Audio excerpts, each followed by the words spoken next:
In August 1996, the London-based Arab newspaper Al-Quds al-Irabi published bin Laden's declaration of jihad against the Americans occupying the land of the two holy sanctuaries.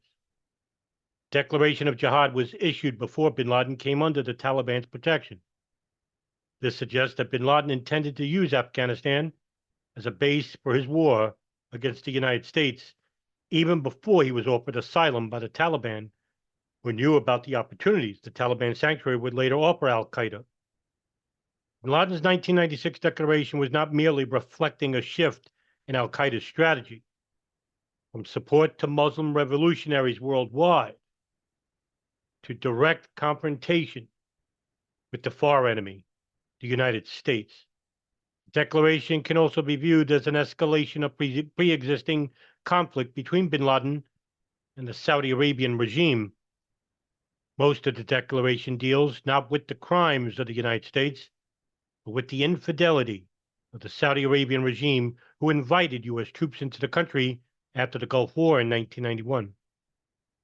For ideological and strategic reasons that will be dealt with later, bin Laden did not declare jihad on the Saudi regime itself, but rather on the foreign occupants, the removal of which he saw as a vital step toward reforming the political system in the country. In addition to issuing the declaration of jihad, bin Laden conducted several international media interviews from Nangarhar, with Robert Fisk from The Independent in July of 1996, with Abdul Bari Atwan from Al-Quds al-Irabi in November of 96, and with Peter Arnett from CNN in March of 1997. The interviews were centered on the same topics as the declaration of jihad, the infidelity of the Saudi regime, and America's perceived crimes toward the Muslim world in general, and their occupation of Saudi Arabia in particular. Bin Laden praised the Khobar Tower bombings in Riyadh on June 25, 1996, albeit not taking direct responsibility for them, and he threatened that there would be more attacks. These interviews were conducted in Nangarhar.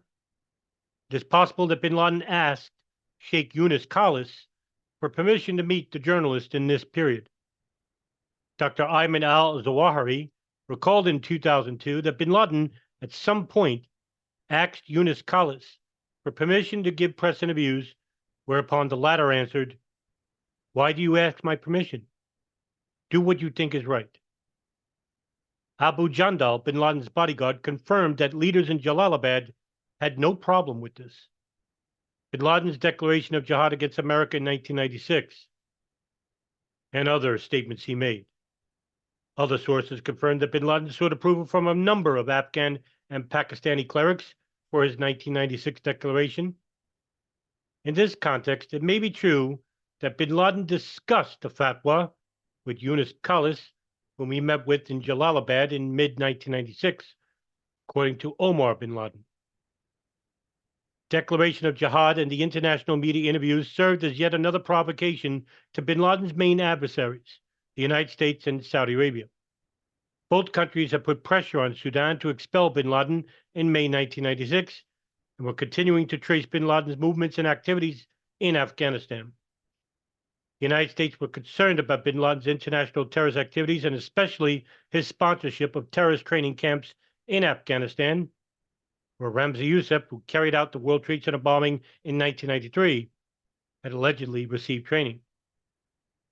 For Saudi Arabia, bin Laden was a troublesome political dissident who needed to be silenced.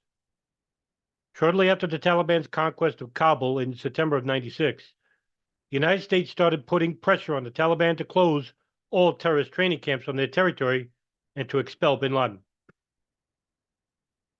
The presence of Osama bin Laden in Afghanistan is not a positive development for Afghanistan.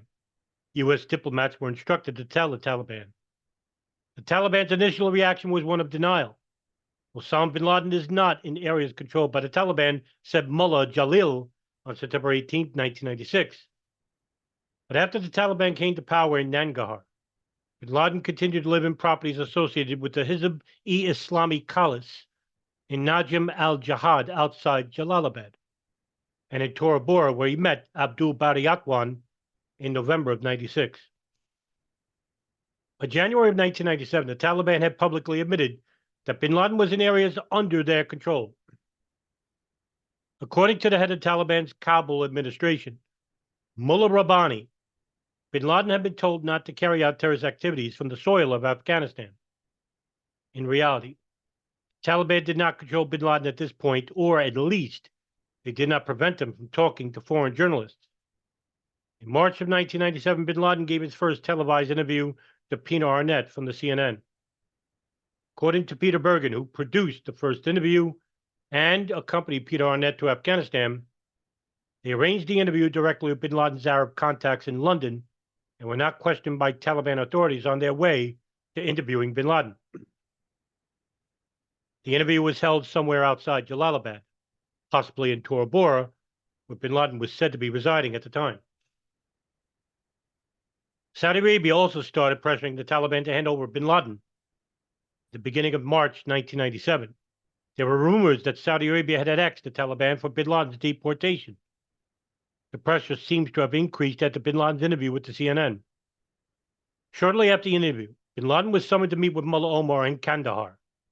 There are various second and third-hand accounts of this meeting that say roughly the same thing.